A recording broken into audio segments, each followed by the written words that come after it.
So is there anything that you have on your anti-bucket list that either things that you wish you could take back or things that you would never do in life? Well, we know you would never take a finger up the butt for billions of dollars. So we already know that that's on your anti-bucket list. There's nothing I regret. I get. I'm not gonna say I regret it, but I probably would have been more selective with my fat girls I slept with.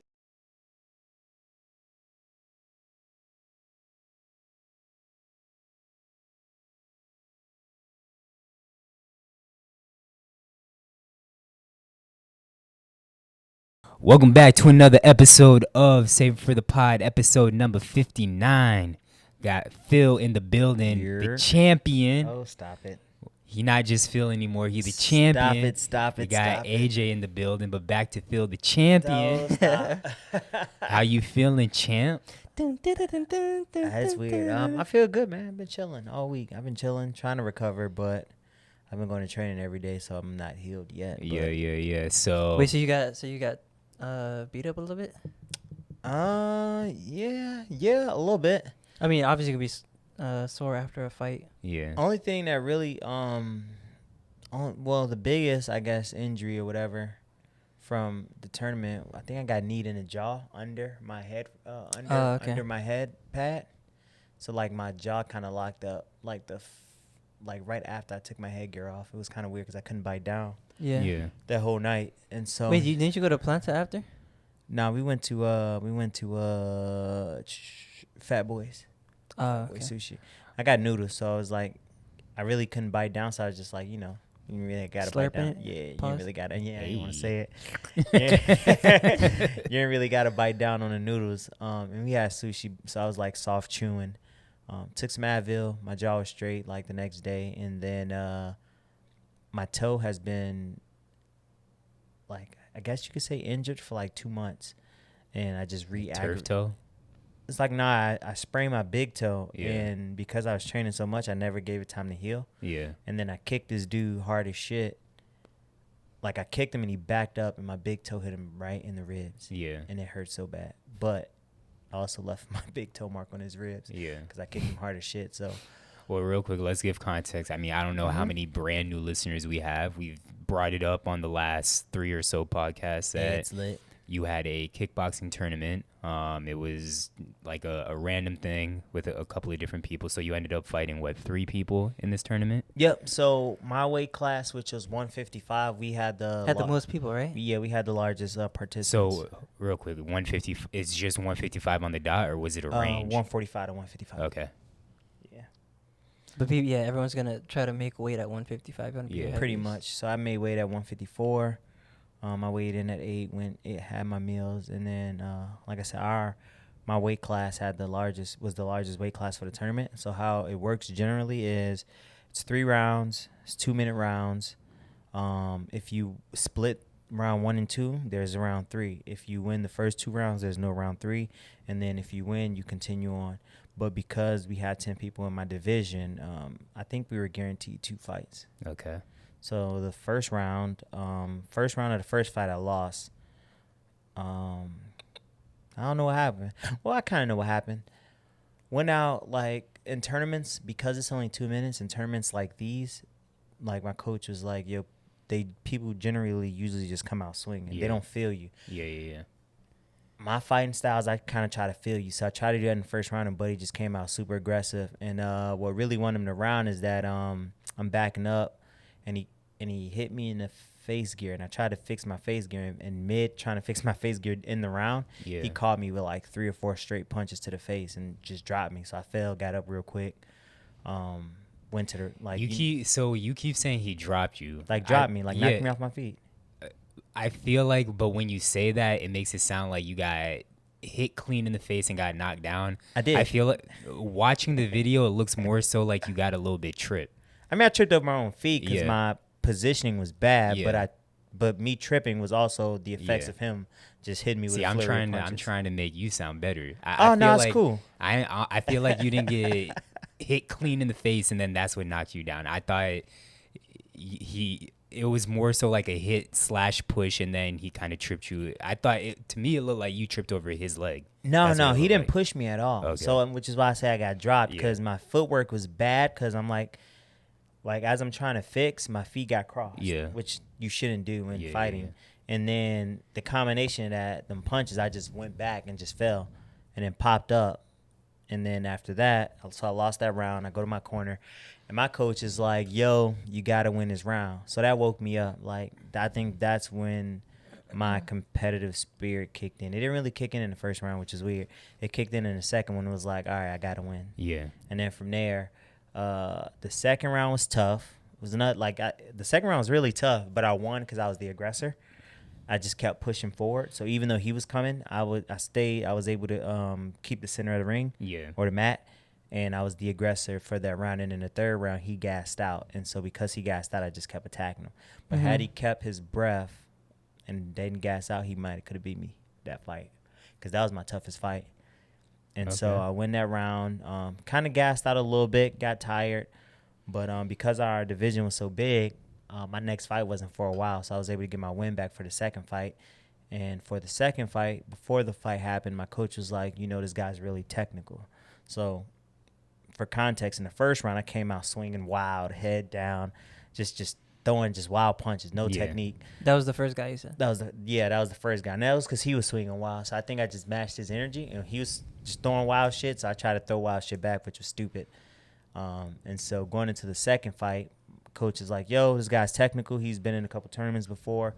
And so I don't know, that just helped me locked in. By him telling me that, like, I knew I couldn't make the same mistakes I did last round. Yeah. So I actually came out the second round or the first round and probably had my best technical round, because it was just straightforward, straight punches, kicks, rear roundhouse kicks, just straight jabs, crosses, worked a lot of jabs and crosses, picked my shots, and really just pressed that whole round. And then the second round was the same thing, and then got him out of there easy. He caught me with a shot. If he did catch me with a shot, I don't remember. Like, he kneed me once, but then as he kneed me, I jumped to knee him too, so I didn't feel that one. And then for the title fight, it was just a long dude. Wasn't really nothing more about him. It was just he was long. I felt like that was my easiest fight. Really? Like, yeah. So going into it, or as you approached each fight, were there any guys that you looked at and you're like, damn, I got to fight this nigga? Like, he looks like he might be a problem. Nah, because I train with bigger dudes when I spar. Okay. So, like, one of the guys I spar with is, like, a heavyweight. He would have been a heavyweight at the tournament, and he boxes. So I get caught by him a lot in training. Like, he usually catch me clean with jabs and crosses all the time. Yeah. And his punches, even though he throwing them at 50%, because he's big, he touches you up pretty good.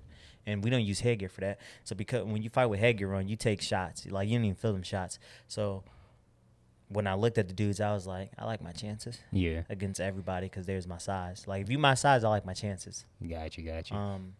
And then as we were fighting, they were like, oh, well, who's never done a tournament? So I raised my hand, because I had never done a tournament. Like, maybe two other people raised their hand, and then they just paired us up. And then every other fight I fought, like the second round and the title fight, I fought dudes that had previously fought in other tournaments. Yeah. So that felt pretty good. Bro, I really wish I could have been there. I'm mad I missed it. But honestly, the more I think about it, I feel like I wouldn't have even been focused on the fight. I would have just been watching Danny's reaction the whole time. Like, I wanted to know how Danny handled being in that situation, having to watch her man fight. She said she was nervous. She was like, yeah, she was nervous, and especially after I got knocked down. But was she nervous about you getting knocked out and embarrassed, or like nervous about you actually getting legitimately injured? I don't know. I didn't ask. I just asked, like, what was going on with you. She's like, I just didn't want you to get hurt, I guess. Yeah. Or like, because, I mean, I took some shots, and some of them dudes hit hard. But I think that once she realized that I could take a shot, but I'm also giving shots back, I think she relaxed. And for the most part, I had a decent amount of people there. So, yeah. People was cheering, and she started cheering and stuff, and she got into it. So I don't think that, like, nervousness stayed for too long. Do you think you winning the entire thing, like, low-key turned her on? Like, she looks at you in a different way now? I don't know. I think, if anything, it validates me spending so much time training. Yeah. Because I train a lot. Okay. And, like, a lot of times what sucks is we don't get to spend a lot of time because I Yeah. dedicate myself so much to martial arts because I just got personal goals that I want to reach. And so she's always like, oh, you train so much. You train so much. Now, when she see me fights and I win, it's like, all right, I get why he trains so much. Yeah. So that got validated. So that was cool. So now I don't have to, like, I don't foresee her complaining about me training ever too much. Got you. So Yeah, I was pissed too because I went. I mean, I had something to do like later on in the day, but they told us that the adults were gonna start at 12. They didn't even start till 1. But I mean, I still probably would have missed it anyway. But even I didn't fight. You didn't fight till like 4:30. Yeah. So I mean, you would have fought like at 3:30, and I had dipped by but you. Maybe, I don't know, because I dipped like at 3. I waited till the very last. Like I told you I was going to leave at 2:30. Yeah, you wouldn't have caught it. I stayed an extra hour Yeah. just to see. So I was up there since, like, I went to weigh-in with him, and then was just sitting there watching all these other bad people fight.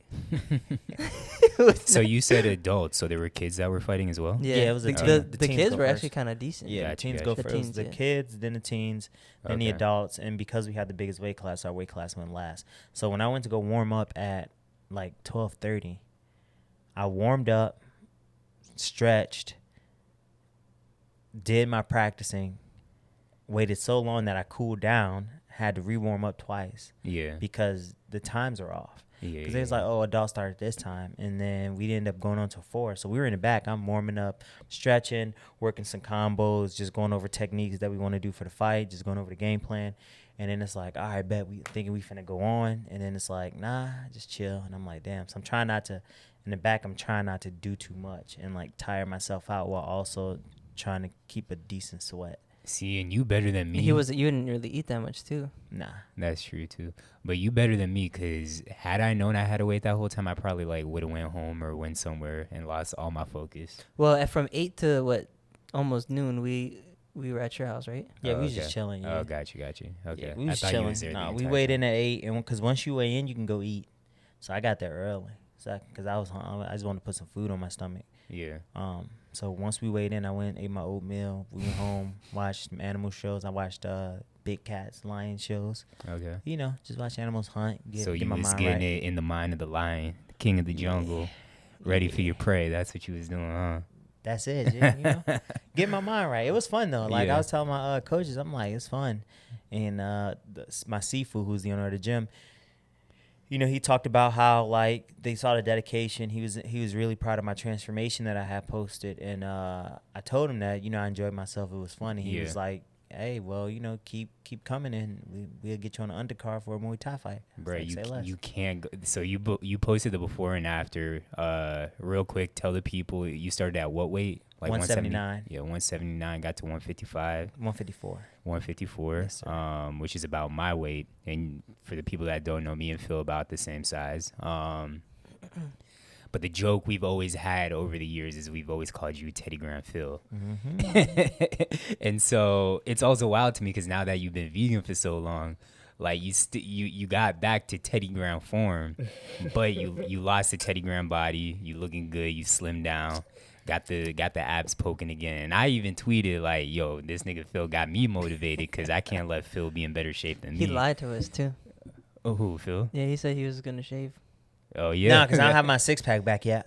It's not where, like, I'm going to shave once it's where I want it to be. So like, how you used to have it? Yeah, the outline's there, but it's not defined yet. Yeah. Because I was just burning fat. So now my goal is, because I got down to 154, I want to float around 160 again. Yeah. But just really start to muscle up and tone up. Got you.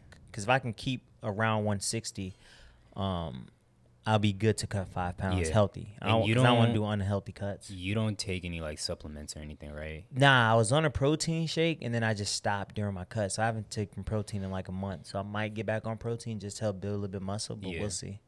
I kind of like doing it with nothing. Yeah, but then our girl Mimi, she said, what was the deadline date she gave us? She said that we need to have a competition and see who got the best body on the podcast. Hey, I'm coming for that. I'm coming for that. Nah, but lately, actually, I've been, not that I'm like trying to tone, but all of a sudden, my TikTok algorithm, or well, the Save It for the Pod TikTok algorithms changed. Because before it was all like girls and shaking ass and all this shit. Now it's all gym shit, and all the gym TikToks are like, oh, if you want to look like this, do 4 sets of 15, which I've only ever done if I've tried to tone up, but I'm like, you know what? Let me just try doing this for a month, and I've been seeing the results, honestly. Like, I have been feeling like I've gotten a little bit bigger in certain areas and then toned in certain areas. So I'll try to maintain this, but like trying to do it on leg days is impossible. Like, I'm gonna destroy my fucking lower back if I try squatting 4x15, even if it's low, Really? lightweight. Yeah.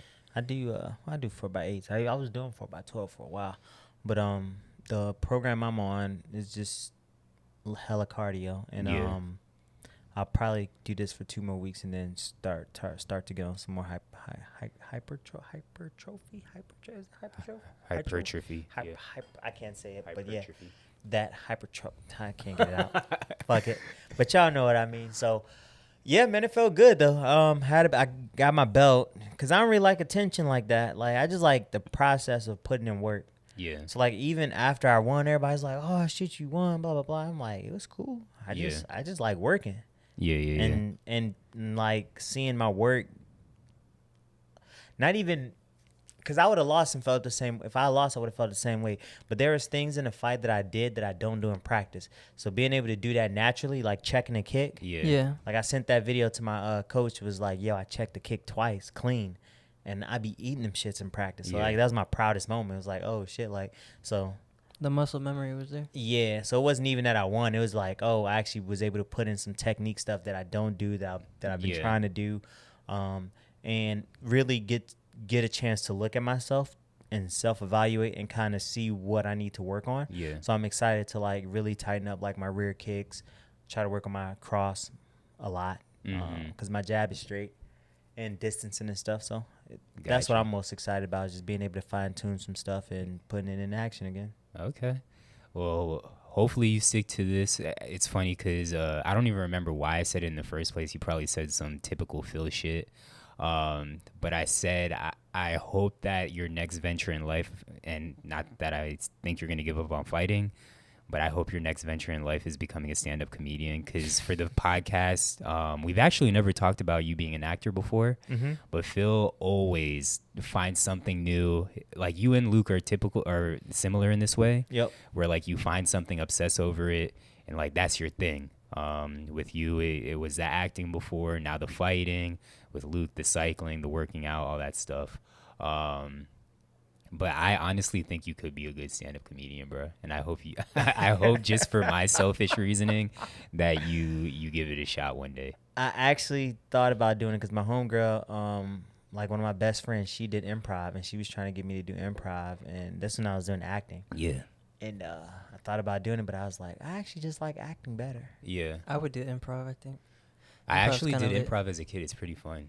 I don't know if I'm as funny as I used to be. I think I used to be a lot funnier when I was like wilder. Because I'm more like civilized and domesticated, I don't think I'm funny anymore. I mean, I still make jokes and shit, but like, it's different. Wild Phil is a sense of humor where it's just like, you can't believe some of the shit that I say, but I actually do. So I like pull from a lot of just like crazy times. Whereas now it's like, a lot of them times I might not remember all the deets. And so I'm like trying to just pull from life, and life is good. So it's not as funny anymore. Yeah, but as a stand-up, like a lot of stand-ups, they write their jokes or whatever, curate it over time, work it out and whatnot. I think if you actually put your mind to it and had some other stand-ups, not that you maybe know any, but I think if you honestly put your mind to it, you could actually be successful. I do want to get into acting again though. But what did you enjoy more, acting or fighting? It's different. It's hard. It's different because I was just as committed to both, and I would have stayed in acting had I not totaled my car, because acting was expensive. Oh, that was the only reason why you stopped? Yeah, because I totaled my car, and then I had to spend all that. I was nuts because I blew my engine, and I spent all them racks to fix my engine. Then I totaled my car, and then I had to go. That whole fiasco of going with a rental for like a month, paying it out of pocket till I found a new car. Yeah, because I think acting was close to like $400 or $500 a month, whereas fighting is only like $2 something. Okay. But I like both equally. I think acting was mentally, this is tough to say because acting was like therapy in a way. Okay, So I like, can see that. It was super easy if I felt a way to tap into a character and just release my emotions that way. Fighting is physical and it beats my body up, but it also makes me feel really, really good because it's like I can see the improvement within my workouts, within my cardio, within my techniques. Like I can see it a lot more than acting, whereas in acting, when I go to a show and I do a show, it's hard to see because it's still up for interpretation. Yeah. You know what I'm saying? So it's like if I go to a tournament, a kickboxing tournament, I win a tournament, boom, I'm the best fighter there for that day. Whereas if I act, no matter how good I do, I might not be the best. There's no way to tell if I was the best actor. Yeah. Or actress. Okay. So that's the difference. But I think both. One's more subjective. The other one you get immediate result or immediate. I don't want to say gratification, but like. Yeah, you can say that. Immediate results, or like you get immediate feedback rather than subjective feedback. Exactly. So are there any other things that in your life you want to do? Like you're doing the fighting, you've done the acting. Are there any other things on your bucket list, I guess? Yeah, we'll say? Jumpsuits. Jumpsuits? Yeah, like squirrel suits. Oh, okay. Got you. Yeah. Like base jumping. Base jumping. Yes. Hell yeah. But that's really, really expensive. Like Is it? tens of thousands of dollars. Because you gotta Really? get to that point also. You gotta Oh, train yeah, a yeah. lot. You gotta to get do to that a point. certain amount of like hours. jumps Yep. and stuff. So When are we going skydiving, Phil? I keep saying I'm gonna go for my birthday, but then I just never want to pay Bro, for it. I've been even like this past like month or 3 months, I've been this close to, like, you guys can't see. I've been like, I'm doing a little finger thing, but I've been super close to just going. Just like, why not? Yeah. Let me get these weddings out the way, and then we can. Yeah. Has Gabe ever gone skydiving? I feel like you He would definitely hasn't. go with Gabe. But yeah, he would probably go too. Yeah. Because the one I want to go to is in Space Coast, because they got the highest jump in Florida. Do they? Mm-hmm. So what I was going to get to is we actually last episode, I don't know if you listened, Phil, but we talked about anti-bucket list. I did. I watched up into the streaming because I didn't want y'all to ruin anything I hadn't watched. Got you. So is there anything that you have on your anti-bucket list that either things that you wish you could take back or things that you would never do in life? Well, we know you would never take a finger up the butt for billions of dollars. So we already know that that's on your anti-bucket list. There's nothing I regret. I'm not gonna say I regret it, but I probably would have been more selective on my fat girls I slept with. Is that because we get on you so much about that's it? because for majority of them, after I did it, I was just like, I shouldn't have did that. Yeah. But like one or two of them, I was like, actually, that was actually kind of cool. Yeah. So it was Actually. Oh, really? Cool. Yeah, What it was was cool just about It was like- an it? experience. yeah, it was just like it was good. They were good in bed for a bigger woman. Okay. Like Mhm. not saying big women can't be good in bed, but Yeah. generally, like when I would have sex with bigger women, I wouldn't expect much because of the couple that made it terrible for all the other ones. Yeah, I get Whereas it. like if it would have just been one or two big women that were really good, that could have been my impression for all. Yeah. Other than that, there's not a lot of stuff that I wouldn't do. Yeah, y'all know what I wouldn't do, so Yeah. I got to say. But other than that, I got an Is anti-bucket list. there a certain amount of money that can get you to be unvegan and eat meat again? Not for like a long period of Just to time, try but meat? just like one dish or something. Yeah, $1,000. That much? Damn. I mean, yeah, it's just because it's not gonna kill me, Yeah. and like the animal's already dead. Yeah. So at that point, it's like, all right, if I just got to eat a piece of chicken, $1,000 it's not gonna kill me. I might have the mud butts, but I'd be $1,000. Nah, I was actually surprised that it was that much money. I thought you'd go a little bit lower. Really? Nah, I'd do it for $500. I probably wouldn't do it. You Okay. wouldn't do it for $500? Nah. You And saw it de- $500 in front of you. It depends on like, what do I have to do for that? Like, is it just take a bite of a piece of chicken Yeah. or a piece Not of meat? like If it's eat the whole Nah. meal of whatever it is. nah, cause nah. Eat like a Chick-fil-A sandwich. For Well, 500. say it's not even chicken. Say it's like some kind of fish or something, which I guess would be like a little bit healthier or leaner, For less 500? processed. Nah. What about scallops? Wait, but what if it, because you say the main reason that you're vegan outside of like health reasons is because of like the hormones that go into it, so on and so forth. You said yourself, maybe you've changed your opinion, that if it was like something you raised yourself or you knew for sure that it was like free range, there were no hormones involved, That I would you would eat that. Eat it, yeah. So like that, if it was I would like consider it. I probably I think that's the healthiest way to eat meat, Yeah. is if you Or farm it hunting. yourself, or hunting. So it's like if I were to ever eat meat, that's how I would want to do it. Yeah. Like I would try to find people that hunt. Like, Yeah. what if you went on like a fishing trip? And yeah, if that was my only option, sure I eat it. so that'd still be $500. You wouldn't do it any yeah, more but than- if less you than just that. like, if I'm just going out tomorrow and somebody's like, yo, you eat this piece of fish for $500, nah, because I'm not really starving for $500. Yeah. Like I'd be all right. Mm-mm. All right, so while we on the topic of food, I saw something earlier that was a little bit interesting. And just so y'all know, this episode we just hear bullshitting. We have nothing to talk about, so we just hear Talking bullshitting about today. life, man. And I have strong opinions about this. What is the best shape of fry, or best style of fry? I think it's waffle Like fries. crinkle, okay, waffle fry. I think I agree. I think it might be curly. See, Yeah, I knew if it was a curly and guy. curly, I think is the worst one. Nah, curly. I like curly You get a too. good curly fry, bro. It's like crispy, but it's soft where it coils at. I don't know why, but every time I have curly fries, I'm like, I don't like it. I think Nick is like that. I think Nick doesn't eat curly fries. Really? See, I'm either. But I like Flanagan's has curly fries, but not like the super heavily seasoned ones like yeah. Arby's or That's my big issue. like what's that place called with the Checkers?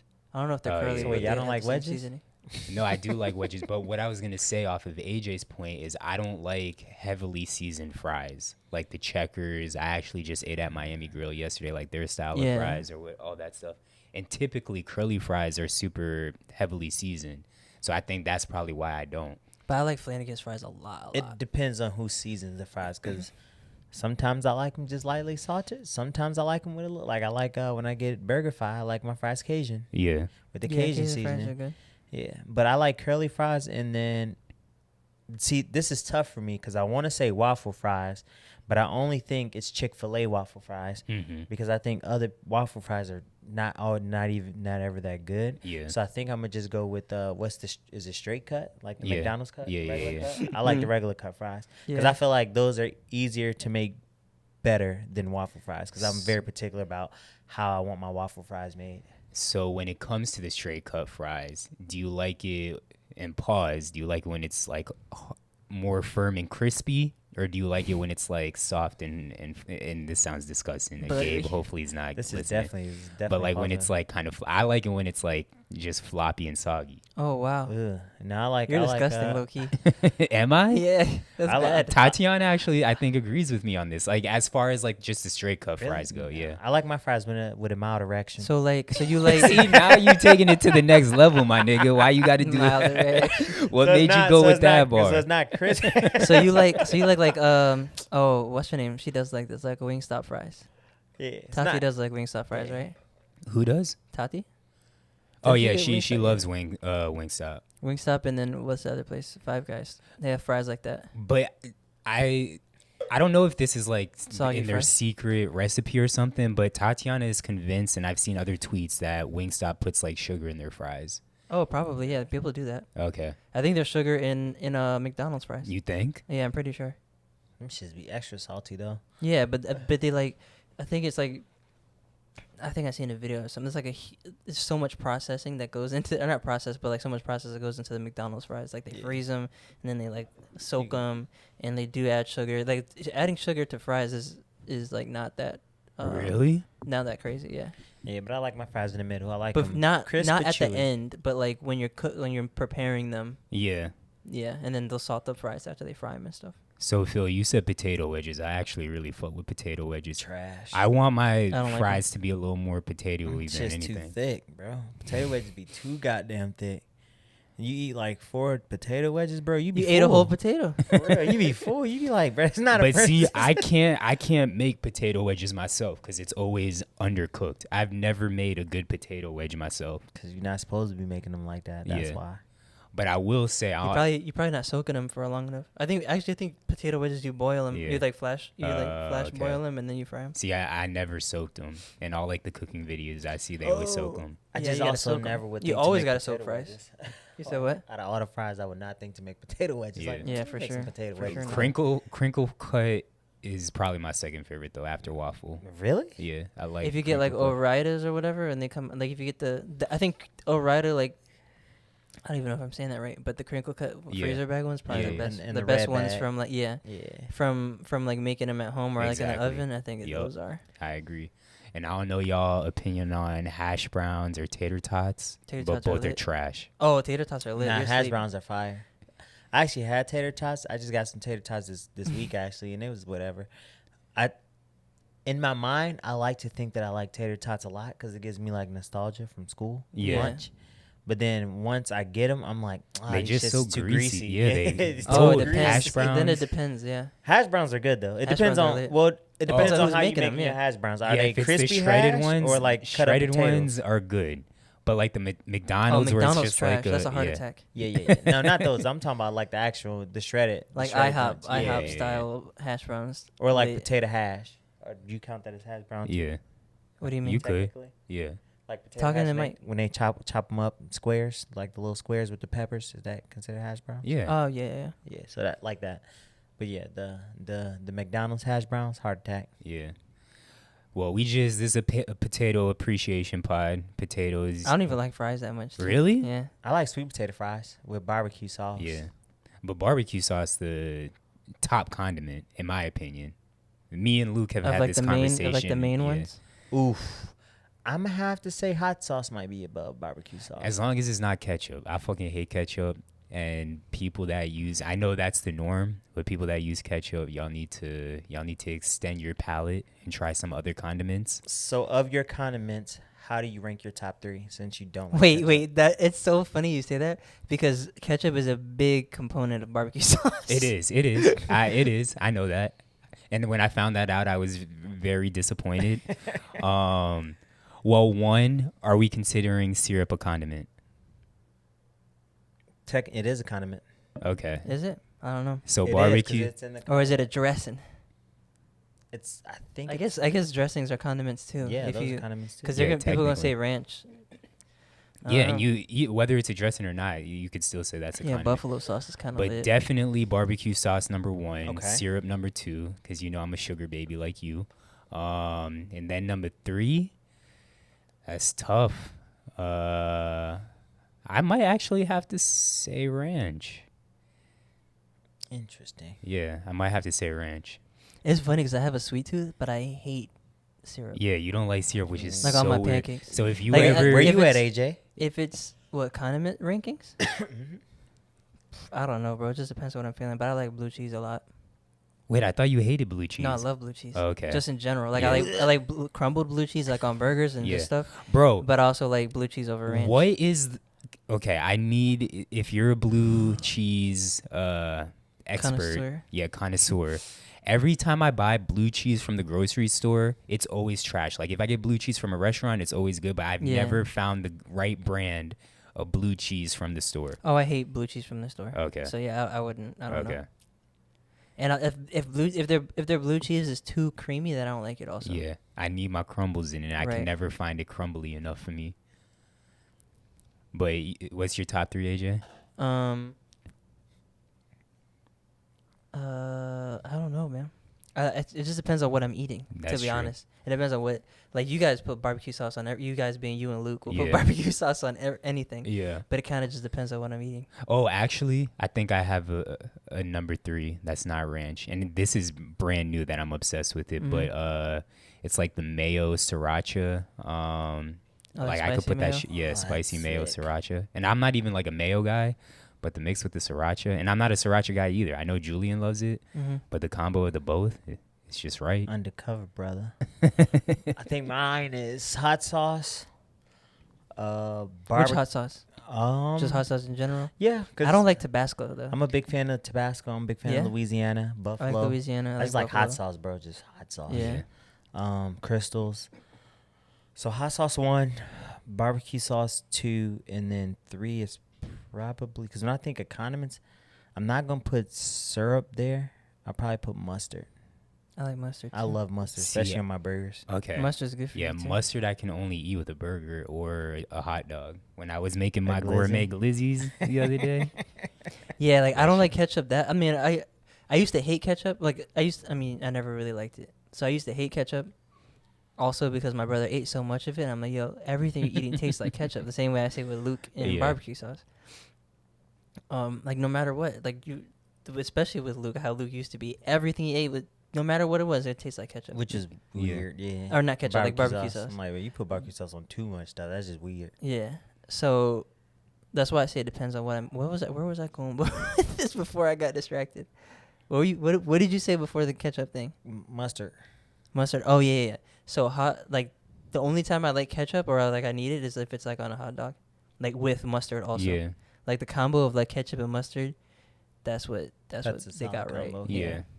With a little relish. Yeah, exactly. I can't be mad at that. Even on a burger or whatever. I can't be mad at that. Not to abruptly change topics, but there is something that I forgot to bring up while we were on the topic of Phil's fight. And I had tweeted about it from the Sif Pod account. And I hate to bring this memory back up, but I did get embarrassed this past week in front of my entire staff. And I've made this shitty Black History Month for all of us even worse. So I was playing in an intramural basketball game, preseason tournament. Again, this is my program, so it's my officials that I'm training. And one of my refs, he was playing in the tournament, also working it. He asked if I wanted to play. I said, yeah, sure. And so we made it to the championship game. Voice got kind of high there. Yeah, sure. Made it to the championship game. And the team that we were playing against, in the first round, they looked shitty. I was like, oh, we about to blow them out. But they picked up this one dude who I've seen play before, the big event that I've been talking about on the pod that I had 2 weeks ago. Yeah. He played in that.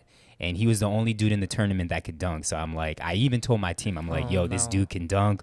Watch out for him. So then we in the game. He blocked a couple of my shots here and there. Not like me making bad decisions. It's just like I had to put the ball up and he swatted my shit. So my staff giving me a hard time about that. We down maybe like 10, 15. Like the other team just smacking everything. Buddy that was dunking, he wasn't even like the main factor. It's like, sorry, niggas. I think everyone was so focused on Big Buddy that they was just letting sorry niggas score. So then there's one possession. It's off an inbound. One of their sorry niggas shoots a three. Air balls. Or doesn't hit rim. It hits like the backboard or something. They get the offensive rebound. Dish it out to the buddy that can dunk. My teammate doesn't get the rebound. And he plays soft as defense. Lets buddy that can dunk blow right past him. And I'm like, all right, I'm going to make a play. Because mind you, I had blocked a couple of shots prior to this, and I'm feeling bouncy. And I'm like, he didn't look like he was about to dunk. So I'm like, all right, I'm going to meet him at the rim. Next thing I know, he rises. He also elbows me in the face, which you don't really see in the clip. And when I bring it up, people like, all right, Zach, you didn't get elbowed in the face. But I promise you I did. And then next thing I know, I just hear the sound of rim, a breakaway rim. You know that sound. And then I just hear the whole crowd, oh, Zach. Like my staff was so embarrassed for me. And so I just run back on O. And I got to play it off. And then, of course, after the game, everybody's showing me the clips, so on and so forth. And then the funny thing is, I tweeted about it. One of my friends, they posted Drewski clip when he was with, what's his name, Mario Judah or whatever. And Drewski's like, that's got to be racist. And somebody posted that clip. And lo and behold, I wake up to a bunch of texts this morning. And my boss and the director, they're like, Zach, you got to take that Instagram post down. Because it was a picture of the team that won the tournament as well as the clip of the dunk. And I'm thinking, like, why do I have to take this down? And then it's because I guess, and this is speculation. Yeah, speculation that two of the players on the team were throwing up the white power symbol, like the OK sign, the owl sign from FAU. And they were throwing that up.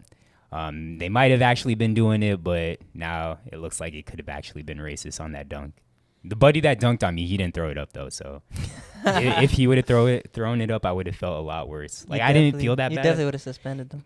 You said what? So you definitely would have suspended Oh yeah, him. for sure. I definitely would have suspended him. But yeah, so I got dunked on for the first time in my life. Didn't feel as bad. And the funny thing is, everyone that like I showed in person, they're like, "Oh, it's not that bad." And I'm like, You didn't get bodied. As long as you didn't, I didn't, bro. You got dunked on, and it looks like You got dunked by. You got dunked by, yeah. You didn't get bodied. It wasn't like chest to chest. But the thing is, landed over you. I talked about him elbow me in the face, but I also do foul him. Like the way both of our bodies kind of land when we both land on the floor. I got dunked on. Yeah, you came from help, so it was just bad decision. Yeah, it's just bad angles, but you didn't get bodied. This is different. So you still got your black pride for the rest of this month. You just go win or something. Yeah, facts. Go cross up a white boy for the strength. And the worst part is I was actually I was hooping. I haven't played in a year.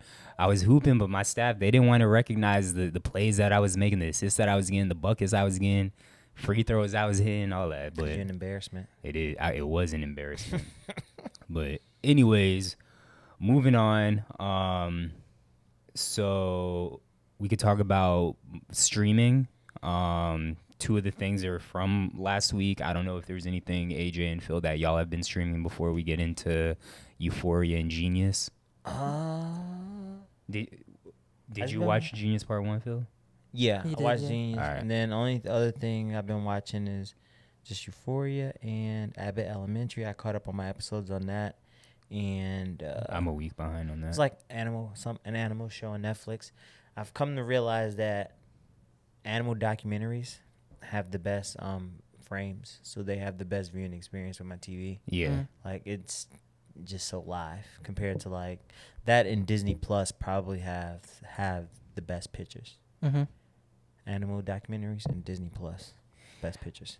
I need to fucking like get back on my Disney Plus shit. That is the streaming platform that I probably utilize the least.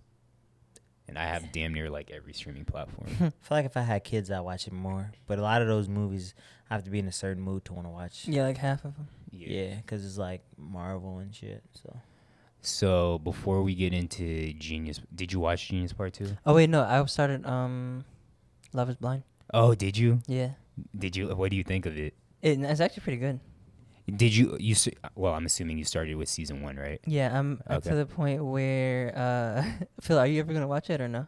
No, is that show where you don't meet and then you fall in love?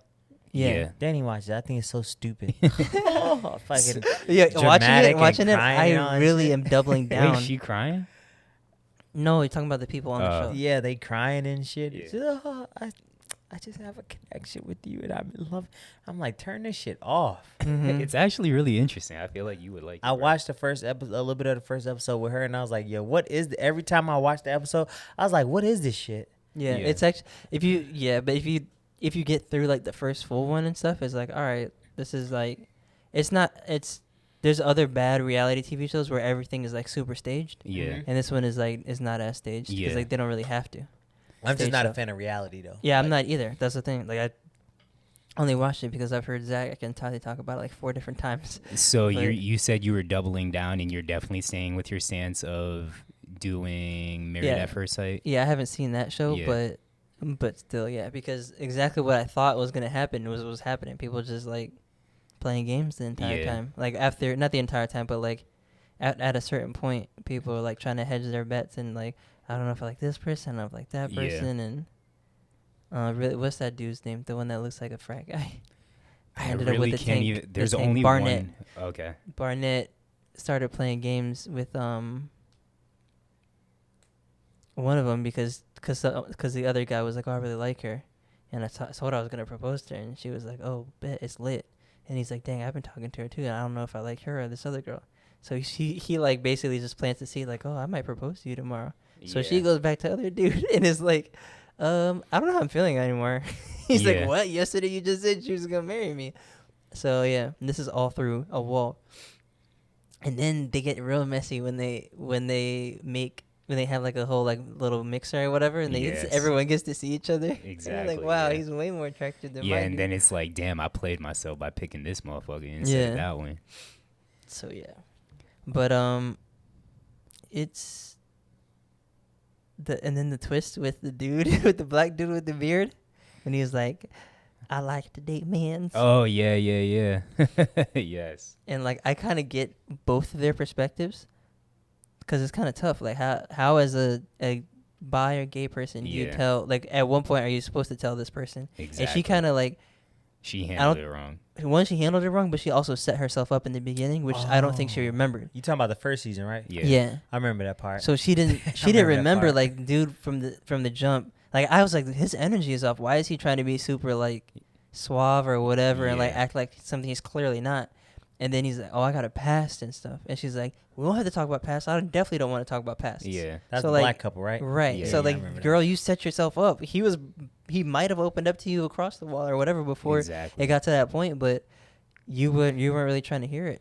And then I mean, he also handled it wrong too, because he's like, "I know exactly how this is gonna go." So that one was just kind of funny drama, but like not funny for the both of them, because it was like you can tell it was real and not that two staged. Yeah. When they were doing the interviews, you can tell that they were like guiding them with the questions, probably just because their emotions were so high. But other than that, it was like, I don't know. It's not super staged reality TV, which I kind of like. Yeah, I agree. But I'm excited for you to get to season 2, if you do get to season 2. Yeah. And then hopefully you could watch Married at First Sight as well, and then you could have a true opinion on which one you'd rather do. Right. But Genius, this is gonna be another Kanye heavy episode. AJ, you said you caught up on the first one, right? Yeah, I watched so the first we all one, watched. So Phil, we talked about it last episode, but what were your thoughts of episode 1 of Genius? I thought it was fantastic. Kanye, I mean, being from Chicago and watching it, it's like you watch the ascension of Kanye from home. So like when Kanye blew, that was like Chicago's on the map. Yeah. So watching him blow and him realizing he was about to blow was fire. Yeah. And then just watching some of the dudes that was around him, like Rhyme Fest around that time, because like Rhyme Fest is still around him. Yeah. But Kanye's still the same person, bro. Mm-hmm. I just think he's the same person who he's always always been. Just I just has think money now. Way more money. Yeah. And that relationship he has with his mom, I don't know, maybe it's a Midwest thing, because I just feel like if you can keep it real with your moms like that. Yeah. Like I've seen so many people back at home, especially my relationship with my mom. That's how our relationship is. Yeah. Just 100, just keep it 100, and your parents just gonna be super supportive no matter what you do. Like, but you be 100 with them all the time, and like it's like your best friend like relationship. Exactly. So it's weird for me when I meet people and they don't have that type of relationship with their mom. I'm like, I don't. You don't tell your mom, you don't tell your parents everything. I tell my mom yeah. everything, like everything, and she don't even be wanting to hear half the shit I tell her. Yeah. But I just tell her because that's like the homie. Like, yeah, she can hear it in my voice when I'm off. Like, it's weird. Like, not that I try not to have that relationship with my mom, but I just feel like I'm definitely, like, my dad's my idol. I feel like I'm a lot closer to my dad than my mom, which, I mean, I'm close to both, obviously, but if there's one that I'm closer to, it's definitely my dad. But I'm also, like, a fucking splitting image of my dad. I'm just like my mom in certain aspects. So it was cool, man. I like it. You just because you can see the only difference now between Kanye then and now is that he doesn't have his mom his mom. Exactly. Not that his mom checked him, but kind of like put things into perspective for him. And that's kind why of a like lot of grounded people, him a little bit. So but that's where a lot of people think the fall off happened. Exactly. Where it's like, all right, like you can tell something happened. Like him losing his mom was him losing his balance. And I feel like you could relate that to a lot of people, especially like when you have those relationships. Yeah, it's like you lose that.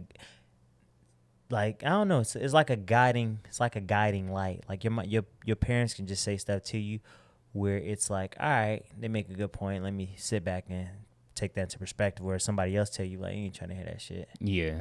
Like I ain't trying to hear that shit. But if your parent tell it to you, they saying it with love, and it's probably true.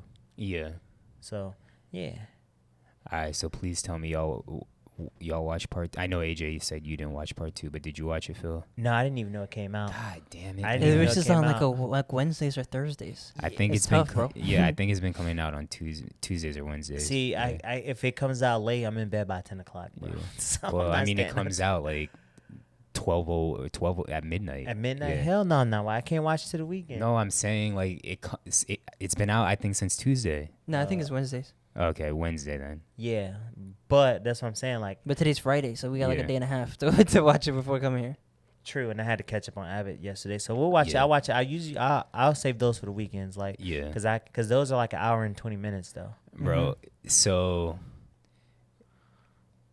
I've always said Wayne is my favorite rapper, but as time goes on, I'm like I really think it's Kanye. Like they're 1A 1B interchangeable at any given moment. I just think that Kanye's music has been more consistent over the years, It whereas ages like better? yeah, whereas I won't say. I guess okay. Maybe I'll say the age is better. better because Yeah. he's still making great music this late in his career. Yeah, okay, I get that. But like I legit had like goosebumps and chills and like got myself getting hype over clips I've seen over the years, like, because you and better this not isn't a say too spoiler. much. No, this isn't a spoiler. But you know the Grammy speech he does where he was like, y'all thought I was gonna wild out, and everyone was like, what's he gonna do if he didn't win the Grammy? Well, I guess we'll never find know, out. Yeah. Like, I was like, okay, Ye, talk that shit, bro. And I fucking had goosebumps. Like, I was so hyped for Ye. Because just like, obviously throughout episode 1 and then throughout episode 2, it's just like, you cheering for this nigga because everyone just closing doors in his face, so on and so forth. And it's you like, know what the outcome's gonna be. Like, yo, Exactly. y'all missing out. Exactly. Like he's telling the truth. He's not just being cocky. Yeah.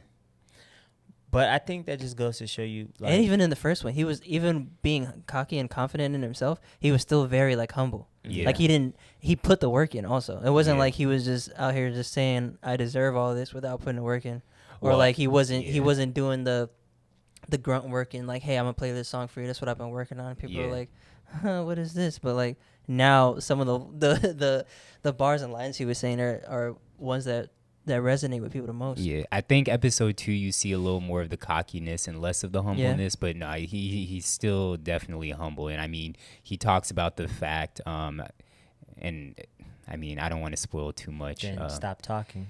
But there is a part where he is talking about how he was like selling beats so he could do 5 certain beats things. a day for 3 summers. Yeah, That's one of my favorite lines. Bro, y'all, as even like besides the pod, once y'all watch it, I definitely want to talk about it. With y'all. I knew the College Dropout but I used to listen to College Dropout so much. Like, to this day, I can probably still sing Spaceship word for word. Never Let You Down, almost close to word for word. Yeah. 2 words. Bro, it's Jesus Walks. Yeah. Like, I used to listen to the album so much, bro. So, like, just watching him go through that process of, like, when in the first episode, when they showing you him recording his lyrics, and, like, I'm like, damn, I used to let it out. So this I mean, I still do. isn't a spoiler. This may be information that both of y'all didn't know, one of y'all didn't know. It's something I didn't know, and it's like, damn, that's crazy. So on College Dropout, the Bernie Mac skits, I knew they weren't Bernie Mac. I knew that for sure. I didn't know who actually it was. Do you know who it was? If not, I won't say it. But do you know who was doing the skits? Probably Jamie Foxx. No. I'll leave it at that then. All right. Because when I found it out, I was like, what the fuck? It is a famous person, but it's not Jane. And it is a comedian, but it's not Jamie Cedric the Foxx. Entertainer. Nah, it's not. But I'll leave it at that. But no. Kanye. I'm trying to think who could get, like, who was popping. It's probably going to JB be Smooth. Nah, but it's probably going to be somebody that you were like, I did not expect that. I mean, this isn't trivia time. I'm not. I mean, if you want me to tell you, I can. Nah. He's not. Okay, well then you can keep going. Let me try to guess it. Okay, it's not like a big. It's probably like all right. Chicago-based guy or no? He is, which I didn't know he was. So that's a big clue for you. Yeah. I didn't know he was from Chicago. Guy. So you probably have your A tier black comments. He might be B. Chicago-based. But is JB Smooth from Chicago? That's why I guessed him. But I think don't he know. might be. I think he is. He's either. I feel like Oh, he's either from it's Chicago. Is it Arsenio Hall? Nah. Oh, nope. He's from Chicago? I don't know. I think he might be. Let Maybe me he's from New York. see. Nah. J.B. Smith's from North Carolina. No, never mind. Like Damon Williams? Nah. Damon something. Is it the guy behind the camera? Oh, D. Ray Davis. Yes. Oh, is it D-Ray? Yeah. D. I'm like, let me think about this for a second. Yeah. So it was D-Ray. That makes actual Yeah. perfect sense. That makes sense. D. Ray Davis. I forgot about D. Ray because he live in California now. But But he was big back then too. He was popping. yeah.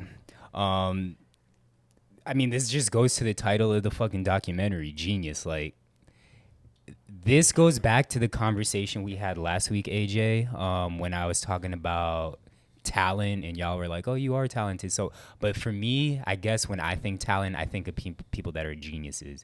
And watching Kanye's brain work, and you definitely see it in episode 2, with like certain songs that he creates and how he just like comes up with it on the spot. Mm-hmm. Like, that to me is talent, and that's like how I wish I was with like my creativity and content creation. Which is why Drake could never be on his level. I mean, I definitely think Drake is talented, but it's not different levels to this. Yeah, it's not Kanye It's levels to this. Yeah. I just need y'all to watch that shit tonight or tomorrow. I'm gonna watch this weekend. We gonna be able to discuss thoroughly next week, episode 2 though. Yeah. Not episode 3. Yeah. Maybe just try and squeeze episode 3. You might not have time though, because you'll be going to the gym. Yeah, I get home like it depends on the day. Like I usually get home at either 8:30 or You don't like wanna break it up. 9:30. Because I was gonna try to figure it out too, but I don't think. Cause I don't want to rush it. Like when I say I want to be comfortable so I could take it all in. Cause I was like starting to watch it and Danny was like falling asleep and I low key got offended. Like, yo, this Ye. Like, what are you doing? Like, you from the city? Like, we tapped in right now. Cause she don't really like Kanye like that. Really?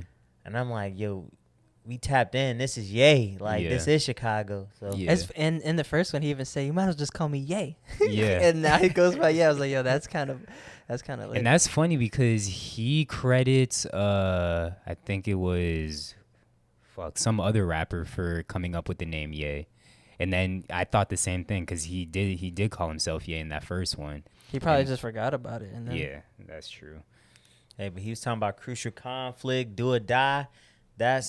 I was like, all right, you would have had to been from Chicago to really rep that. So, like, cause them the groups we grew up on. Cause before he was popping, all we had was Twista, Common, Yeah. Crucial Conflict, Do or Die. So, you know, Smoking. I always forget hey. Twister's full name is Tongue Twister. Yeah. Because they brought that up in the first episode. I'm like, oh, yeah, it is Tongue Twister. So he was really like that, the big artist to blow from Chicago. Like, he really put Chicago on the map and made Chicago. Well, he brought Chicago rap scene to the forefront. Yeah. Because we always had our own rap scene and we always did our thing, but we just never broke in New York. Yeah. And Ye was the first to break in New York. Then after Ye, you get way more attention. So, like, Shauna goes to DTP. Common gets put out his best album, which is B. Drill follows after that. Yeah. So, you know, Ye really is the architect of putting Chicago on the map. And he's our whole. Yep. I agree. Or I guess you could say our Biggie, because Biggie and Nas and them put. My only thing is this can't be 3 episodes. This needs to be way fucking longer. Nah, 3s are good, though, because he's No, still alive. bro. So you don't want to give too much. Like, you know what I mean?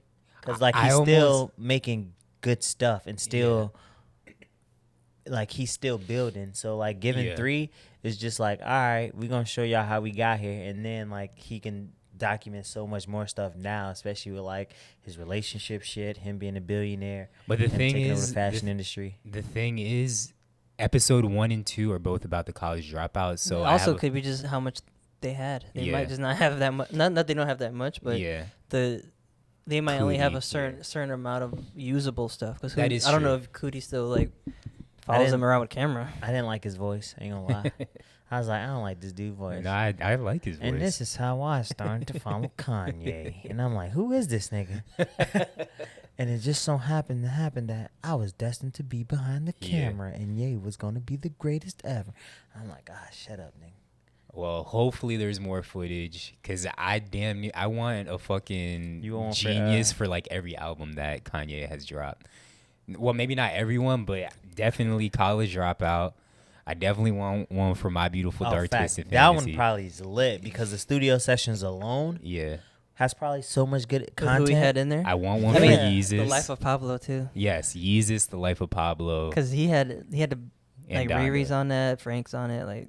He had Hove, Push, Cuddy, Sean, Yes. Common, like Ross, yes. Ross. He has so many good. Nicki, like Yes. I'm sure those like B-sides and background footage of just those studio sessions is like, damn, niggas just dropping heat. Yeah.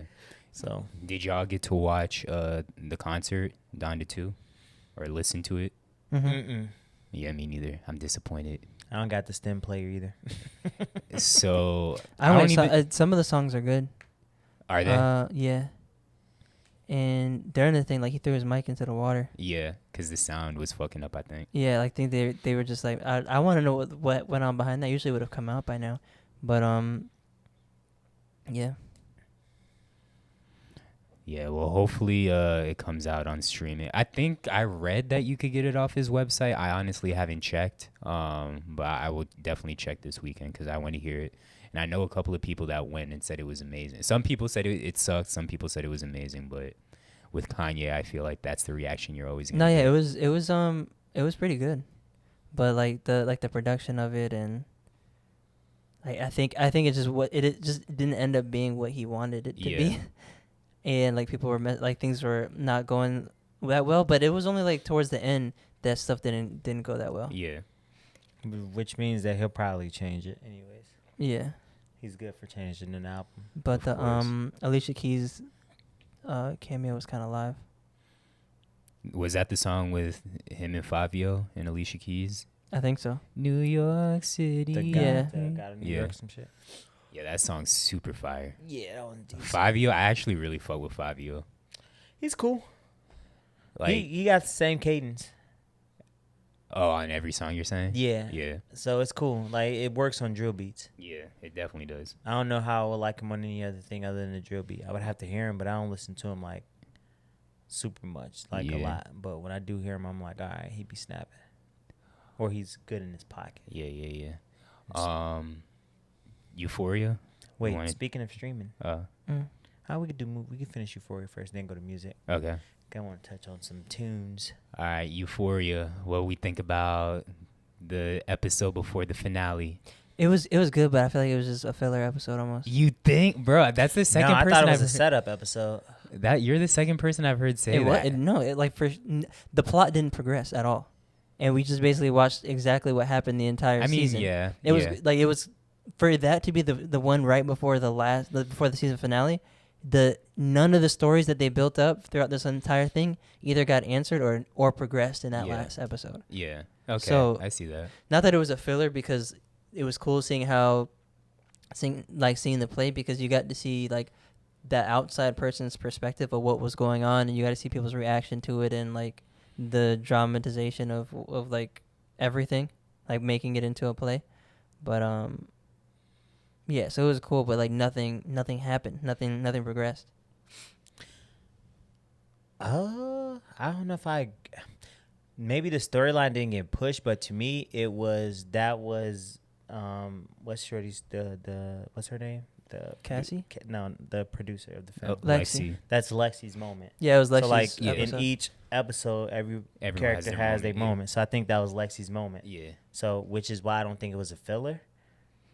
Yeah, I wasn't saying filler in the sense of like something, or like it was a filler episode, like sometimes like filler episodes, but the story didn't progress. Yeah, but I liked it because it brought down the emotions from the last episode. Mm-hmm. So I think it counterbalanced.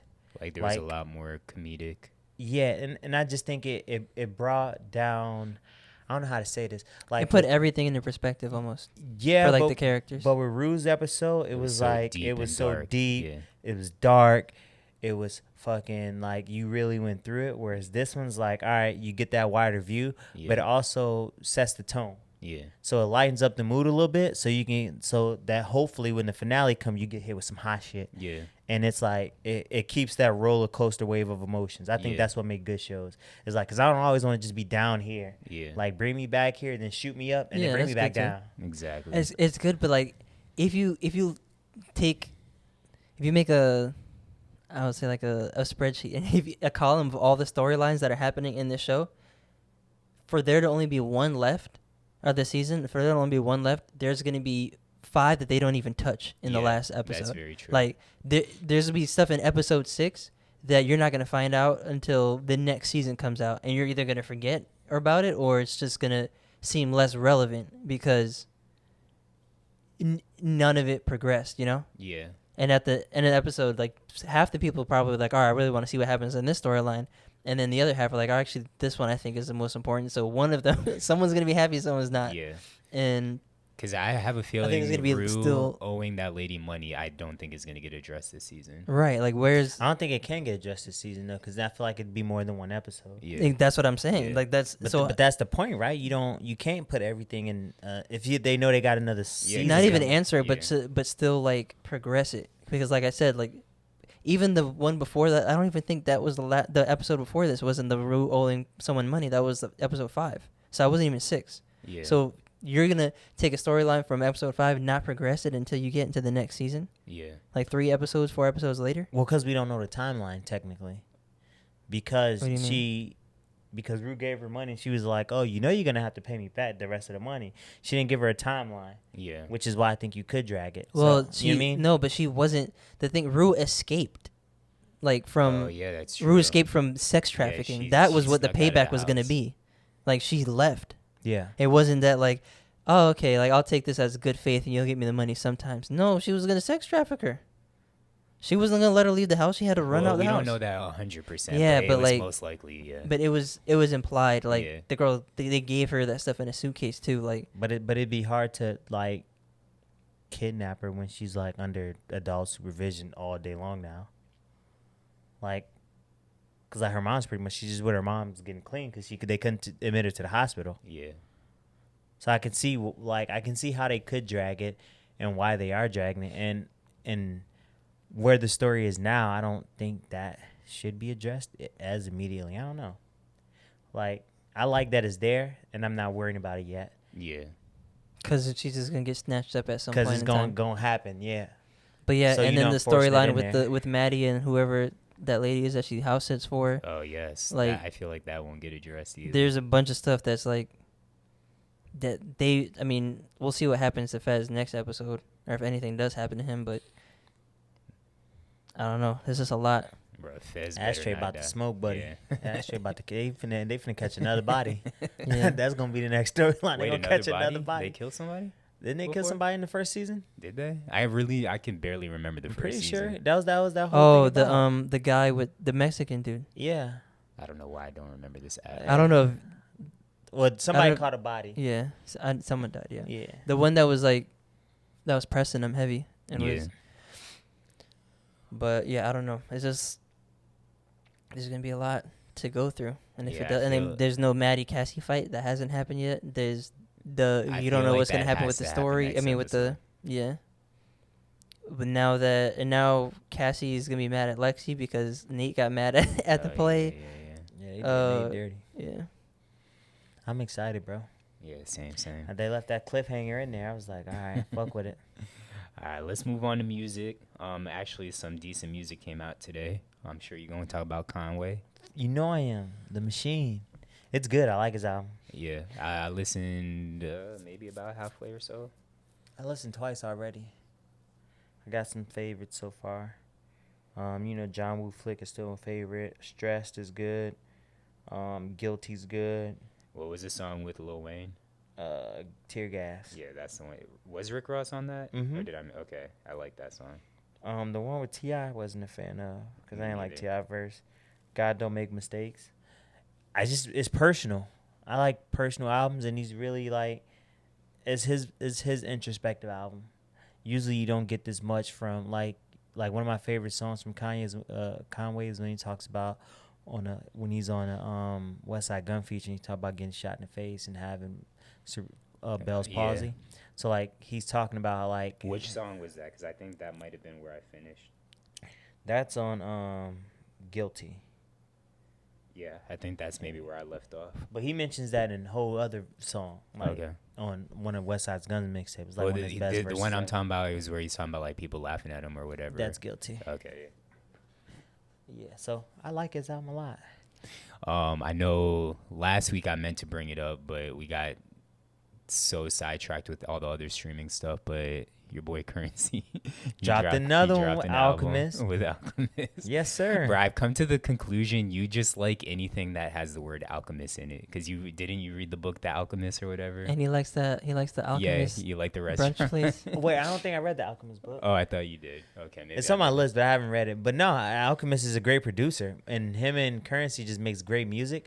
But Alchemist sound is one of my favorite sounds because it's a lot of dark raps. Yeah. And I just love dark music. And Big Crit album's out. I listened to that like 7 times. I listened to it a little bit, but I was working out and it was not a workout. It's not vibe. a workout. Yeah. So I told you it's a You sunshine. You did. It's a with your girl, like a beach. It's like just a feel good album. It's not a let me throw some weights to this shit album. Yeah. Like I was around with it with Danny when we like went out after the fights and stuff, and she was like, "Oh, I like this." So okay. And it's a different like this vibe is different than his last one. So like like Crit's super southern. This one's more like it's like soulful yet with a lot of funk. Mm-hmm. Similar to like a sound that something like you would hear on a like if you play Silk Sonic and like your playlist went to like random songs, it'd be along that arena, which is why I like this sound a lot because that works for him. Like he's one of them few dudes like Anderson .Paak and Bruno that could tap into that sound because he's already a soulful dude. Yeah. So that's why I like his album a lot. And one of my favorite singers, Nneka, dropped an album, Love Supreme. She's Nigerian singer. I love her voice. So good. AJ, Kodak dropped today.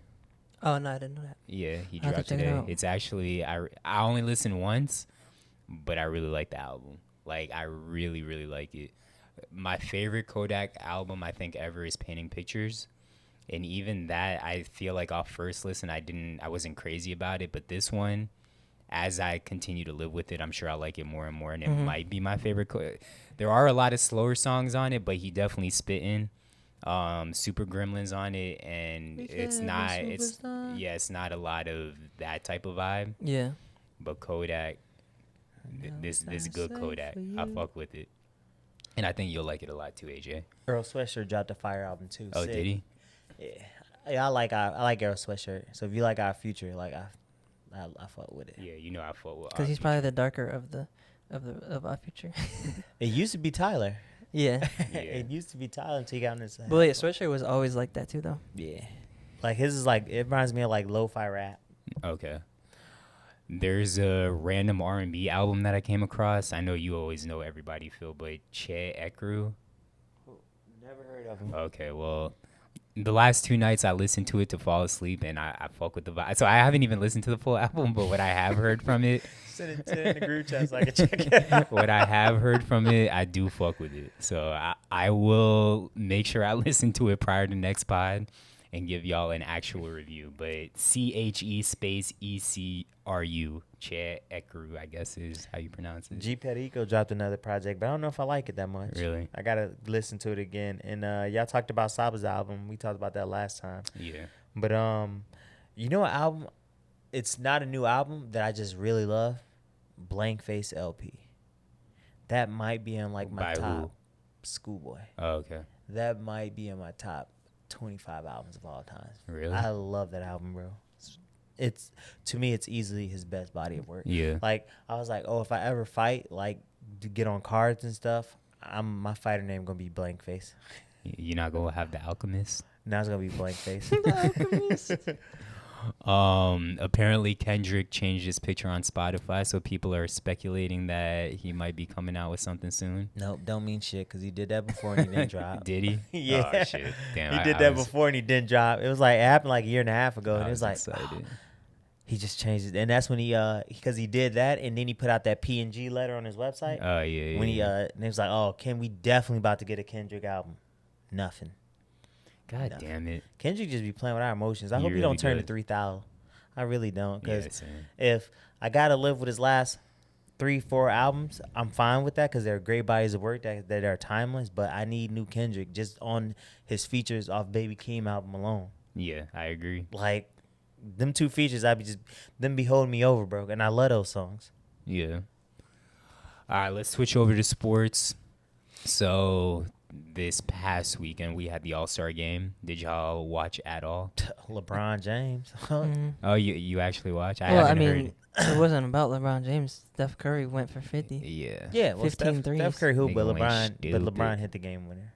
Oh, did he? Yeah. And it was in Cleveland. Got you. So, because, like, It was written.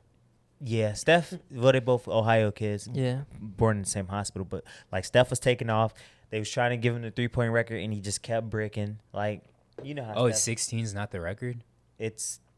no, he tied with somebody. Oh, okay.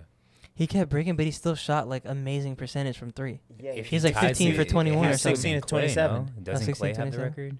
they tied for most in the Okay, All-Star game. yeah. He was, like, so Oh, he in the broke All-Star he game. broke the record in the quarter. Yeah. So and the second half, he was going for the most in the All-Star game or the most points or something like that. Yeah.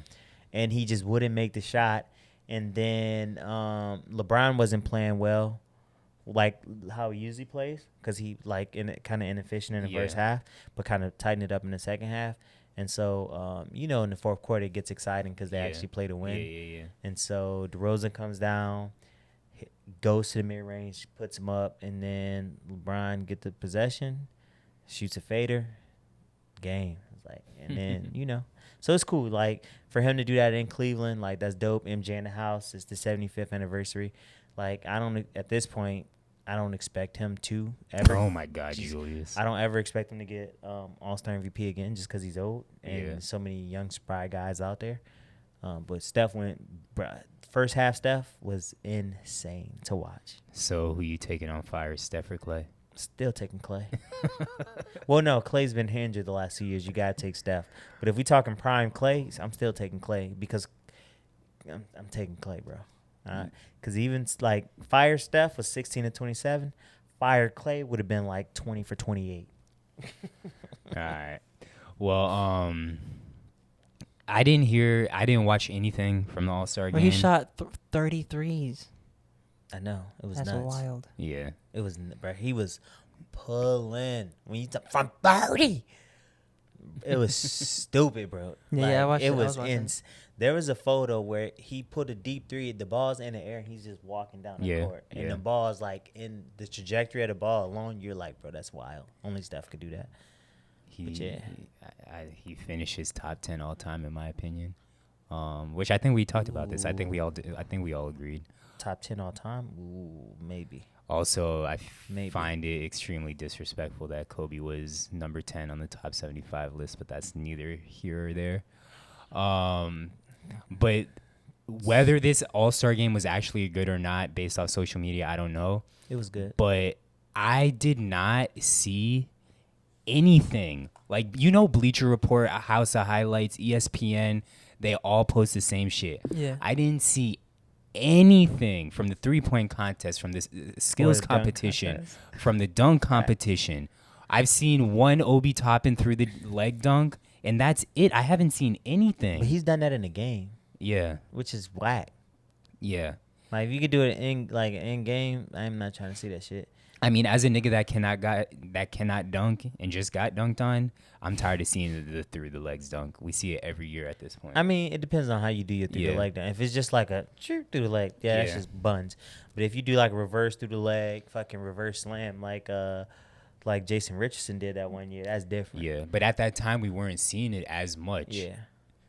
Now there's just professional dunkers. Yeah. Yeah, NBA niggas just don't dunk as well no more. Like Yeah. they just not as creative, which is why they should just open it up to professional dunkers. Yeah, exactly. Let them get a check, let them get some shine, and then keep the 3-point contest. And since it's a 3-point league, we can elevate the 3-point contest and the skills contest. And then Karl Anthony Towns won the 3-point contest. Mm-hmm. Was there any shooters in there? 'Cause I'm I like, don't how the know. fuck I did he didn't win? watch.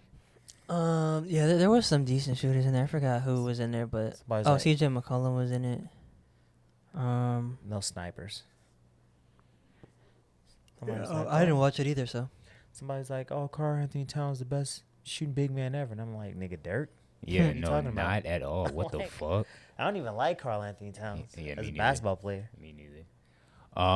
He's a good So basketball player, but he's kind of Soft. corny as a person. oh yeah, super corny. So I posted on our Instagram to let us know what topics y'all wanted to talk about. Unfortunately, we only got one submission, but it is the boy, our friend of the show, Eric Dunn, from Dunn and Drew podcast.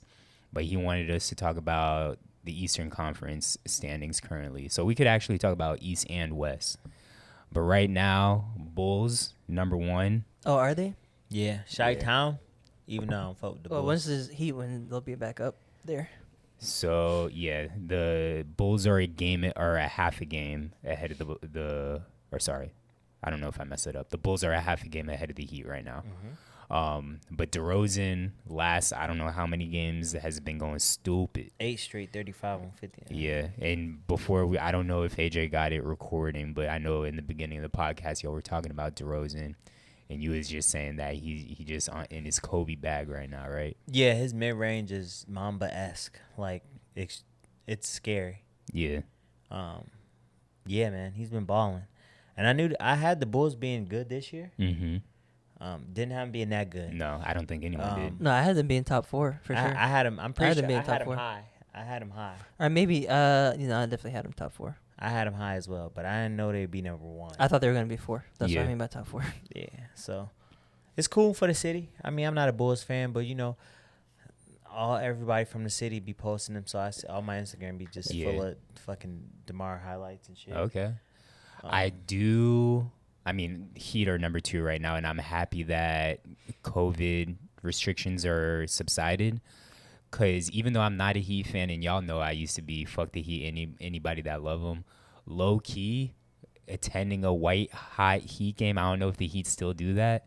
In the playoffs? Yeah, but that looks like something that I want to be a part of. Like, I need to go to a Heat game when it's the white hot Heat. They've been hooping. And just experiencing that atmosphere. Yeah. And they've been hooping just plugging and playing. Yeah. Yeah, I still got Bucks winning out of the East, though. Yeah. They're 4 right now. Yeah, well, yeah, because I think the Heat. It's gonna be hard for me to see the Heat make it second. I won't know what. Okay, I won't say anything until I know who's in the playoffs. Like I need to see that 8, the first 8. Yeah. Has Harden played with the Sixers yet? Today's his first game. Okay. So I guess we'll see how that goes. Even if it goes well, I still got Giannis and them boys because I think Giannis is still the best player in the East, and Joel second. Cavs being Joel 5. second. So where's KD at? KD not going. I mean, this year, KD will be third. Because I mean, KD coming off injury, I don't know if he's gonna be playing better than Giannis and Joel Embiid is playing this season. Yeah. But I mean, last year. Oh, but I'm talking about just like in the playoffs is a new season. So well, yeah, last year he was second because I think Giannis was still playing better than him. Nah. Even with him hooping crazy. I mean, Giannis was playing great, but right. But KD was playing better. But bro, Giannis put up 50 in the finals in the closeout game. I think Giannis in the finals, bro. In the finals, but even against KD, but he was hooping. He was hooping, yes, but KD was still the best player in that series. I don't think so, bro. And I think he might have been the best bro, scorer. I mean, if it wasn't for his long big toe, ass, yes, they would have won that series and been on in the championship and then been on to the championship, to the finals. The team on his KD was back, the best player in that series. Yeah, I agree with AJ right now. Using like the total like whatever. I mean, I also had the Bucks winning last year. Also, I said that from the beginning of the year, but and I'm a huge fan of Giannis, but yeah, KD was still better in that series. Okay. So we talked about the Eastern Conference standings a couple of pods ago. I think the Cavs might have been a little bit higher at this point. okay so far. He's 17.7 assists. Okay. 4 for 6 shooting. So, and they're winning. They're beating the Timberwolves by 20 right now. I didn't realize the Brooklyn Nets were as low as they are. I mean, I'm they assuming, ninth, right? Yeah. Well, they went on a 10 or 11 game 8. losing streak, something like that. 8 right now. That's crazy to me. Like having a stacked team like that and then being the 8th seed. That's kind of nuts. I hope they start moving up because I don't want the Heat to play them in the first round. Yeah. Like I don't. I be a 6, play 3-6. Who are they gonna play? Pretty sure I said they wasn't gonna work and wasn't gonna win a championship, but that's Yeah, but they have a neither whole here new nor team now. Oh, here Harden as we there. speak. That's neither here nor there. I never had confidence in the niggas anyways because they ain't got a real leader on their team, Yeah. and they still don't got a leader on their team, which is why I don't think they'll go that far. The Hawks being 10, I definitely expected more out of them. Who is on the Raptors outside of Van Fleet and Siakam? I don't know any players on Gary the fucking Trent Raptors. Jr. Who Anunoby, he's had like some 40-point games. Oh yeah. Wait, what's the rookie they got? What's his name? Scotty Barnes from Scotty down here. Barnes, and then Yeah. Anunoby on it, right? Something Yeah, like Anunoby's over there. and they still got a good coach. They're kind of like the Heat, where they got a bunch of Yeah. like. I mean, Precious is over there too. I don't know if he's playing well, Overachievers. but yeah. The Western Conference is a little less surprising. Suns 1, Warriors 2, Grizzlies 3. I guess could be a little bit surprised. Shit, Jazz Lakers being 4. ninth is surprising. Yeah. But well, hold on, Charlotte. I mean, Cleveland is a 5 seed. Yeah. That's surprising. And Charlotte, I Yeah. think they're going to be good for some time if they can get contracts correct, if they can keep people. Cause we could have been superstars. But do y'all have early finals predictions? I think the Suns go back. The West still open. I don't know because with CP going down, I need to see. With CP going down, if Draymond come back healthy, I think Golden State will beat the Suns because I don't think because in the Chris Paul Steph matchup, I'm taking Steph. Speaking of Because Chris usually Paul, Steph historically puts the works on. speaking of Chris Paul, and I think we'll probably all agree on this. I seen a post earlier today that said start 1, bench 1, cut 1, and it was Chris Paul, Allen Iverson, Russell Westbrook. That's easy. who you cutting? I'm starting Chris Paul. I'm starting cutting AI. Russ, and I'm having AI be the sixth man. Because I mean, in today's league, he's a scoring one. You know. Yeah. I'm starting AI. I'm benching Chris and cutting Westbrook. Yeah, That's so easy. we all cutting Westbrook. Because, I mean, AI would be Ja's AI. Like to me, AI maybe. That's the closest comparison, and them the boys is hooping. Nah, his closest comparison is a young Derrick Rose. Yeah, I think so. 100%. I call that from his first season. I was like, he looks like a young Derrick Rose. Like the way he plays and stuff. I would say. I mean, I don't think there's another AI.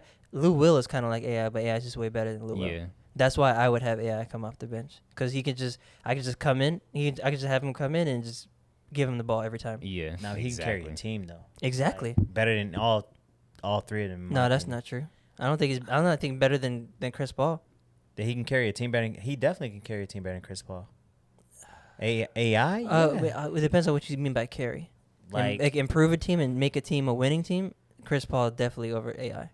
Maybe not definitely because they're both greats, but that's know. Chris Paul has probably any had more team he's help gone than to from AI. when he's gotten drafted has improved. I feel like Since he's been in the league, every team that he's been on has gone from not winning to winning. But historically, he's also had better role players than AI. Yeah. Like he's played with AI. Never played No, with Devin Booker. time out. until- But Time you out. also can't hold that against CP3 though. One, CP3 makes players better. Where AI, I'm not gonna say that he Shit. doesn't, but it's not to the same degree. Who was he gonna make better though? Eric Snow, Samuel Dallenberg. Like there Probably. was nobody to make. Like he never played with like another. He didn't play He with played with another Melo, he good played player with J.R. until Smith, to he Melo played- and Jr. But that was only 2 years, and at the end of his Yeah. career. If you put Chris Paul in there at the end of his career, he's gonna make that team better. If you put Chris Paul on that 76ers team, they not going to the finals. They I not don't know. going to the finals. Yeah, I think They not agree. going to the finals, I bro. think I agree. But I mean, But you can put AI on them fucking Suns team, and they gonna still do work. I don't it's think they tough. go to the It's really finals. tough to say. It depends on yeah. the team though, because Yeah. because Chris Paul is what they needed on the Suns. And if you put Chris Paul on that Sixers team, it probably looks like a different team. Yeah. Because AI kind of played point guard, but he was really the two. Right. Snow was really the point guard. Yeah, and so if you have CP3 there, you probably have somebody completely different at the two that who knows who that would have been. Right. So, and then if you have AI on this team, on this Suns. I mean, I don't know if you have They've- him as the one. You may not have Booker. Who knows? I don't know. And not for nothing, AI is more available in the postseason. What do you mean? Like stays healthy? Stays healthy. Okay. Yeah. Chris Paul still can't get over injuries late in the season. Yeah. Well, y'all know I always go with emotion over logic. Y'all know I don't really like Chris Paul, so I'm starting AI, benching Chris Paul, and then cutting Westbrook. Let's get Westbrook out of there. I feel like I've never seen a nigga fall off as hard as Westbrook. Like, Well, this the thing is, man he didn't was- even really fall off. Like, his stats are kind of similar to how they've been his entire career. It's just more Maybe not- scrutiny and more pressure. Yeah. And it's just we actually, exactly. as more people are watching him. That's, Yeah. well, that's what I mean by Because scrutiny. like we just starting to realize he misses shots this bad. He's been doing this his whole career. We just because he don't- played for Oklahoma, you don't watch him as much. You're on the Lakers now, so Yeah. everybody's watching. Everybody's watching you. No, I feel like his shooting percentage has definitely decreased. His mid-range used to be pretty money from watching. I feel like he, early in his career, had an Yeah, he okay used to do three-point the- shot. The thing where you sprint as fast as you could towards the basket, then stop at the free throw line Yeah. and pop. I definitely feel like the shooting's gotten worse. That nigga, I could be I wrong, hate but watching that nigga play back. I'm like, bro, how do you miss like that? yeah. You in NBA, bro? How do you? I'm not even like. I don't even get mad at the shot selection sometimes, but it's just like how you miss. Yeah. Like, bro, how do you miss like that so often? I've never seen a Yeah. nigga that good miss so bad all the time. As someone that likes to shoot mid-range and likes to shoot bank mid-range, I don't know how he fucking shoots it off the top of the backboard that consistently. It's insane to me. I mean, he shoots from the same spot. Yeah, I'm like, you think that you've been shooting from the same spot for years? This is muscle memory. exactly. His shit be at the top of the backboard. Exactly. And it's not like, all right, one blooper a game. Nah, this is 3 times a game. He comes down, bricks a layup hard as hell. Like, what happened to your touch? Yeah, I don't get it, bro. It's mind-boggling. See, that's what happened to me on the dunk, bro. I got elbowed right in the face just like that, dude. Let's finish off with some good Black history stuff. So, Juwan Howard, I don't know Michigan if that's coach. good Black history. He didn't get fired, bro. I will definitely take that as a dub. So they were playing against Wisconsin, I want to say. Yeah. Honestly, I don't know exactly what it was. A timeout, I think that was called towards the end of the game that Juwan Howard didn't take too kindly Because the to. niggas getting smacked. Yeah, but the coach for Wisconsin like slightly put his hands on Juwan. The assistant coach too. Yeah, the assistant. Then Juwan ends up retaliating. Open hand slaps him in the face, and then got suspended. What, the season? Just 5 games Oh, for the 5 rest of the games? season. Okay, yeah. But he's allowed to come back in the postseason. Yeah, which I am extremely surprised. Like, the NCAA doesn't really play around. Yeah. As far as punishment goes. I think that they don't think they're gonna make to the postseason. Yeah. Though, so But they also have they got a history of coaches being Do we wild. know if this was an NCAA punishment or was this a Michigan punishment? NCAA. Okay. So, yeah, him not getting fired is actually super. Well, I don't think the NCAA can force someone to be fired, can they? Yeah, so that's Michigan's decision, but I don't think it was a fireable offense. I mean, there's been coaches bro, that have done worse. Yes, but a lot of times that stuff happened like in Bobby Knight era. Yeah, but like then the if you 80s. fired Juwan Howard, you would have to fire the assistant You have coach. to fire the assistant, or You have to give fire him the- something yeah. serious. Yeah. So I think a good slap on the wrist. It's just that, Juwan Howard this season, like, he's a good coach, but it's like too many incidents already. Like, you know what I mean? Because he had that one incident early in the year where he got like Mhm. that press conference, and it's like, all right, bro, like because you being successful as a like a big name NBA player coaching, like, you should know a little bit better. Exactly. So Well, that's how he was in the league too. He was an enforcer type dude. yeah, He was but- finesse, but also like he didn't play that kind of stuff. So, I mean, that's who you guys hired, and he also had them ranked number 1 for a while Yeah. in the season right before this too. So Yeah. he's been successful. I'm not saying he's doing a All bad the players job. and the kids like him, and he's reviving their. I mean, not reviving because they did well with Beeline, but he's keeping their program up there. So Yeah, I like him as a coach. I just like, You doing well. You don't need all that other. Yeah. You don't need the negative attention, bro. Like, Yeah, that's true. let your program speak for itself. Yeah. When you get all this negative attention, that deters away from your program, and you doing really well. So I just want to see him just do well on just straight basketball. Nothing else. No BS around him. That's all. Yeah. That's all. Actually, one more bright spot for Black History Month. Let's give it up for Brian Flores getting another coaching job. A lot of people thought he'd never coach again in the I don't know NFL. if I like that move before the lawsuit, though. So, yes, I don't think anyone here wanted to see him be an assistant coach, a position coach, anything like that. We wanted to see him be a head coach again. It ain't even that. I don't like him being a coach while he's suing. Really? Yeah, because I feel like they're going to use that Yeah. as, like, leverage. Yeah. Like, if you're going to sue, don't try to come back until after your lawsuit. Okay. But I don't know. that's just Yeah. me, I don't know. personally. I don't know, but if he does it the right way, he's getting paid while he's suing him. So like, if whatever happens, like I don't know what the downfall could be. Like he's still being able to provide for his family while he doesn't have to wait and not have income True, but I also don't think and that. pay lawyers. Yeah, and I mean him not having income though, he is still millions of dollars. Yeah. What do you mean? Because Miami still got to pay him. Oh, because they Because fired him. Yeah, but they still. still got to pay him, so he still has an income technically. Yeah.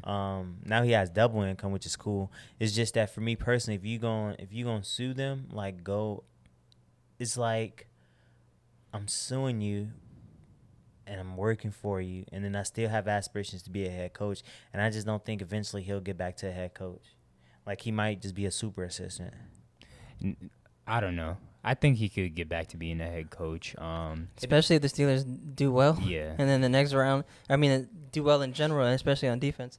And then the next round of openings, he might, I don't know. It'll look better than just him sitting on his butt not doing anything. And the last thing being that he got fired because he had a losing season. Yeah. Not even losing season. Depending on what that lawsuit gonna say, because again, they can be like, oh, we hired you even as an assistant though. Like maybe that's part of an agreement. Like they'll use that situation to brush everything under the rug, almost like with the cap situation. Yeah. You know what I'm saying? Yeah. You don't get the terms and agreements. It's an undisclosed settlement. On the settlement, yeah. Yeah, like so I don't know. I personally I don't like it because it just look like I don't know. It just don't feel right to me. If you complain about being a head coach and you suing, why settle for being an assistant? Like you want to be a head coach, go all the way with it. But that's just me. Yeah, Not but saying I'm it's sure right or he wrong. also probably wanted to work with Mike Well, Tomlin. he wasn't. I don't think he was saying he was complaining about not being a head coach. He was complaining that he didn't get a fair shot. Yeah. Yeah. And he got hired somewhere else. That doesn't mean he can't still pursue his lawsuit, or even I'm sure, especially him going forward with it, like in the way he did, if that's gonna affect the outcome, I'm sure he'll step down or do whatever he has to do. Yeah. He already did the toughest thing, and still is being employed through that. So Yeah. I don't know. I think that was. It probably was only going to be the Steelers who were going to do that, but, yeah. Well, see. shout out Mike Tomlin for bringing him on. But that's all I got. Y'all got anything else before we depart? Nope, I'm good. Nah, man. Summer coming up. Get them bodies in shape. All right. Well, congrats again to the champ. Don't call me that. Just call me, bro. I'm just a regular nigga, That's bro. what you Well, are, bro. but you won a championship. What you talking about? I just got this. Oh, bro, speaking of Kodak was definitely in his Phil bag. There was one line where I was like, this is definitely some shit Phil would say. Because Kodak, he was like something like, I'm a ugly nigga, but I look good with you, or some shit like that. I don't know. Hey, you know I'm a what time little it is. ugly nigga, but I look good with you. But, all right, man, it's been another episode of Save It for the Pod, episode number 59. Phil hit the drop.